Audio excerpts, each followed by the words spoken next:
अस्सलाम वालेकुम नाजरीन, आप देख रहे हैं लाइफ लुक और आज कैरियर काउंसलिंग के सेशन में हम आपको बताएंगे सीएसएस के मुतालिक। क्या आपको पता है सीएसएस क्या होता है? सीएसएस एग्जामिनेशन क्लियर करने के क्या तरीके हैं? सीएसएस क्लियर करने के बाद आप कौन कौन से डिपार्टमेंट्स को ज्वाइन कर सकते हैं?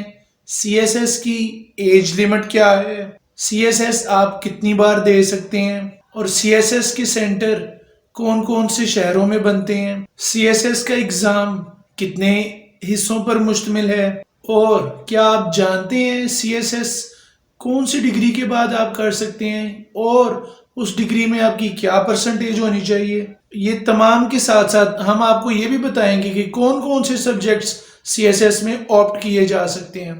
ना सिर्फ हम कंपलसरी सब्जेक्ट्स के बारे में बताएंगे बल्कि ऑप्शनल सब्जेक्ट्स के बारे में भी बताएंगे। कितने नंबर वाला पास है और कितने नंबर आपको लेने होंगे, आज ये सब तमाम आपको एक ही वीडियो में मिलने वाला है। आप देख रहे हैं लाइफ लुक की पाकिस्तान का वाहिद तालीमी चैनल है जहां पे बच्चों को इंग्लिश की तालीम भी दी जा रही है और इसके साथ साथ उनके मुस्तकबिल में दरपेश मसाइल, स्कॉलरशिप वो कैसे हासिल कर सकते हैं, पायलट किस तरह से बन सकते हैं, फ्रीलांसिंग क्या है, यानी मुस्तकबिल में उनके जो जो मसाइल आ रहे हैं, कैरियर काउंसलिंग उनकी रहनुमाई की जा रही है और उनको इंग्लिश सिखाई जा रही है। बने रहें लाइफ लुक के साथ ताकि आपको और बहुत सी इंफॉर्मेशन दी जा सके। नाजरीन, सीएसएस सेंट्रल सुपीरियर सर्विसेज कहलाता है। ये एग्ज़ाम आम जुबान में मुकाबले का इम्तिहान भी कहलाता है।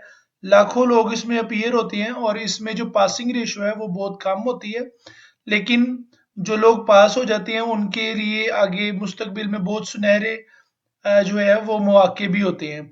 लेकिन एक बात याद रखिए, सीएसएस साल में एक मरतबा मुनक्किद करवाया जाता है, फरवरी के महीने में या फरवरी के आखिर में मुनक्किद करवाया जाता है। और जो लोग इसमें पार्टिसिपेट करते हैं उनकी उम्र जो है वो 21 से 30 के दरमियान होनी चाहिए, यानी मिनिमम उम्र जो है वो 21 साल होनी चाहिए और मैक्सिमम जो उम्र है वो 30 साल होनी चाहिए। और उसके बाद जो है आपको फर्दर इंफॉर्मेशन में आ जाता है कि ये कौन कौन से डिपार्टमेंट इंसान इसके बाद ज्वाइन कर सकता है। इनमें से कोई भी एक डिपार्टमेंट आपको जॉब मिलेगी। 17 स्केल आप जो है पाकिस्तान की ब्यूरोक्रेसी में ऐड हो जाएंगे, पाकिस्तान की जो गवर्निंग बॉडी है उसके मेन बॉडी में ऐड हो जाएंगे, ब्यूरोक्रेट कहलाएंगे। और जो कॉमर्स है, कॉमर्स एंड ट्रेड ग्रुप है पहला, कस्टम एंड एक्सरसाइज ग्रुप है, डिस्ट्रिक्ट मैनेजमेंट ग्रुप है, foreign services of Pakistan, income tax group है जी, इंफॉर्मेशन ग्रुप है, Pakistan audit and accounts services है, police services of Pakistan, postal group है, railway, commercial and transport group है जी। ये वो ग्रुप है जिनमें आप जो है वो तैनात किए जाएंगे पास होने के बाद। उसके बाद इसके सेंटर कहाँ कहाँ बनते हैं और चारों सूबों के लिहाज से ये लिखे गए हैं।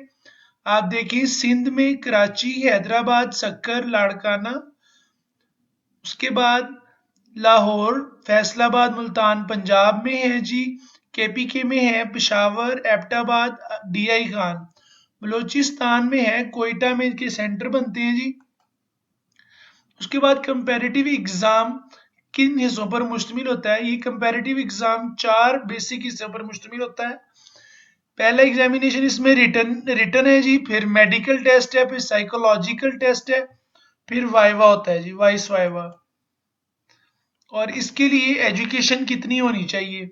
देखिए जी, इसके लिए 14 ईयर्स ऑफ एजुकेशन होनी चाहिए, 14 ईयर्स ऑफ एजुकेशन होनी चाहिए और आपका कम अज कम सेकंड डिवीजन होनी चाहिए या सी ग्रेड जो है वो कहलाता है, सी ग्रेड होना चाहिए। और अगर आपकी किसी बाहर की यूनिवर्सिटी से है तो आपको फिर यहाँ आके एचईसी से उसे रिकॉग्नाइज करवाना होगा, या 14 ईयर्स की कोई भी इक्विवेलेंट डिग्री आपके पास है तो वह उसे वेरीफाई करवा के आप इसमें अपीयर हो सकते हैं। लेकिन मैं आपको ये सजेशन दूंगा कि आप पहले स्पेशलाइजेशन करें यानी मास्टर्स करें, उसके बाद आप ये करेंगे तो आपके पास होने के ज्यादा इम्कान होंगे। उसके बाद आ जाते हैं सब्जेक्ट्स।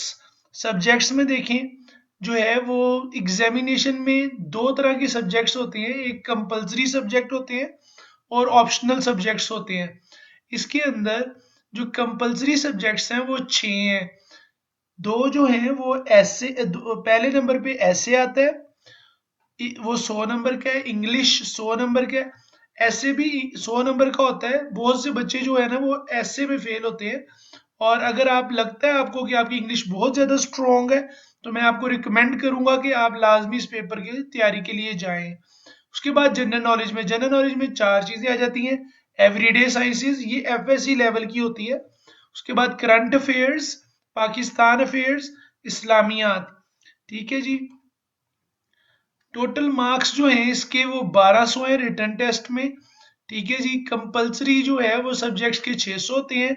ऑप्शनल मार्क्स के जो है वो 600 होते हैं। टोटल मार्क्स इसके 1200 हो गए रिटर्न एग्जामिनेशन के।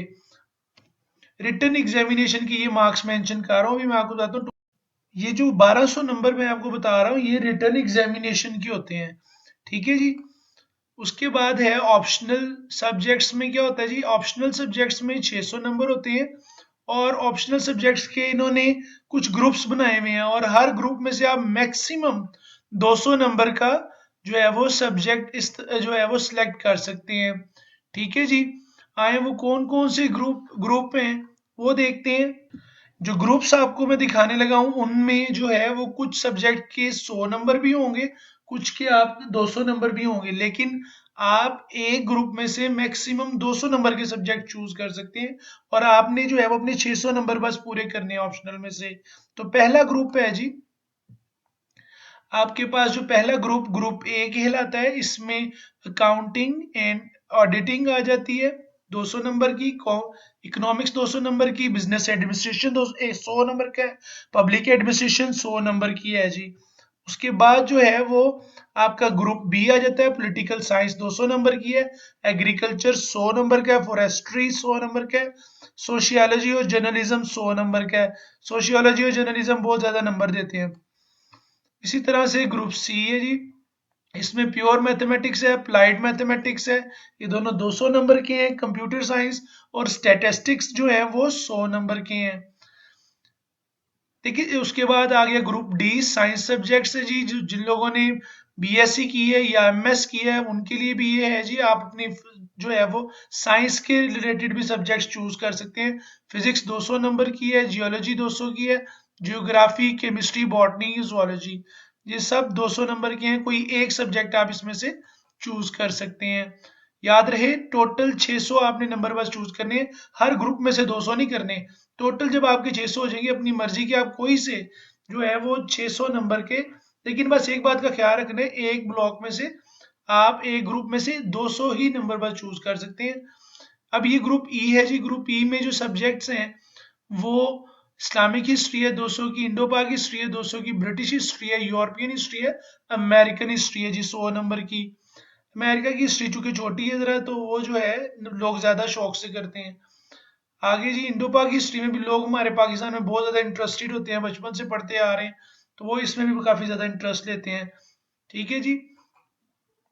उसके बाद एफ ग्रुप है जी। एफ ग्रुप में जो है वो international law can not be opted in combination with international relation जी। इंटरनेशनल लॉ और जो है वो आईआर जो है वो कॉम्बिनेशन में आप नहीं ले सकते। बाकी आप जो है कोई भी 200 नंबर ले सकते हैं, ये आपको मेंशन कर दिया गया है। उसके बाद जो है वो ग्रुप जी है, इसमें फिलोसफी है और साइकोलॉजी है, ये 200 नंबर की है। एच ग्रुप है जी, ये रीजनल लैंग्वेजेस जो कल्चरल लैंग्वेजेस है हमारी उनके अंदर आ जाता है जी। और उसके बाद आपके पास जो है इसमें सिंध है, सिंधी जुबान है 100 नंबर की, पश्तो है 100 नंबर की, पंजाबी है 100 नंबर की और बलोची है 100 नंबर की। इस ग्रुप के हवाले से भी आप बात समझ लें, not more than one of four subjects can be opted. Means ये जो चार लैंग्वेजेस आपको दी गई हैं इनमें से एक वक्त में आप एक ही चूज कर सकते हैं। उसके बाद है जी ग्रुप आई, इसमें नेशनल और फॉरेन लैंग्वेजेस आ जाती हैं। फॉरेन लैंग्वेजेस में और नेशनल लैंग्वेजेस में इंग्लिश है 200 की, उर्दू है 200 की पर्शियन है, 200 की अरेबिक है, 200 की अरेबिक जो लगते हैं वो ज़्यादा नंबर उनको मिलते हैं क्योंकि अरेबिक ज़रा आसान समझी जाती है। और इसमें ये भी बात ये रखिए ज़हन में कि जो रीजनल लैंग्वेजेस आपने की हैं उर्दू उसमें उसके साथ कंबाइन नहीं की जा सकती। उसके बाद आगे आता है जी पासिंग क्राइटेरिया। पासिंग क्राइटेरिया देख लेते हैं जी। आपका जो एक सब्जेक्ट है 100 नंबर का, उसमें कंपलसरी में पास होने के लिए आपको सिर्फ 40 नंबर चाहिए और ऑप्शनल सब्जेक्ट में आपको पास होने के लिए 33 नंबर चाहिए। लेकिन एक बात ज़हन में रखें, 1200 नंबर का जो रिटर्न है टोटल आपके 600 या 600 से ऊपर नंबर होंगे तो आप इंटरव्यू के लिए क्वालिफाई करेंगे आगे। और वॉइस वाइवा आपका जो है वो 300 नंबर का होता है और आपको उसमें 150 नंबर लेने होंगे, यानी आपके टोटल 1500 नंबर का सीएसएस एग्जाम होने वाला है। ठीक है जी। लेकिन एक बात जेन में रख लें, आपका एग्रीगेट जो है वो 50% होना चाहिए। आपको पासिंग बाज का जो है वो सब्जेक्ट के नंबर 33 तो आ जाते हैं, लेकिन फिर आपको उसकी जो कंपलसेशन है वो दूसरे सब्जेक्ट में पूरी करनी होगी। यानी टोटल मार्क्स 1200 है, 1200 के आपको फिर जो है वो 50% 600 नंबर चाहिए आगे इंटरव्यू के लिए क्वालिफाई करने के लिए और वाइस वाइवा पास करने के लिए 50% नंबर चाहिए। आप उम्मीद है आप लोगों को समझ आ गई होगी और अगर कोई क्वेश्चन हो तो आप हमें डिस्क्रिप्शन में दिए गए लिंक्स में राब्ता करके जो है वो क्वेश्चन पूछ सकते हैं और इंशाल्लाह अपकमिंग वीडियोस में भी आपको बहुत सी इंफॉर्मेशन दी जाएगी। अपने नोटिफिकेशन ऑन रखें, जैसे ही कोई वीडियो आए आप नोटिफिकेशन के जरिए ताकि आपको पता चल सके। और आप अगर व्हाट्सएप के जरिए लाइफ लोग का ग्रुप ज्वाइन करना चाहते हैं तो आप डिस्क्रिप्शन में दिए गए लिंक से ग्रुप में भी आ सकते हैं, वहां भी आप कोई क्वेश्चन पूछना चाहें तो क्वेश्चन पूछ सकते हैं। इस अपना ख्याल रखिएगा। फी मान अल्लाह। अस्सलाम वालेकुम।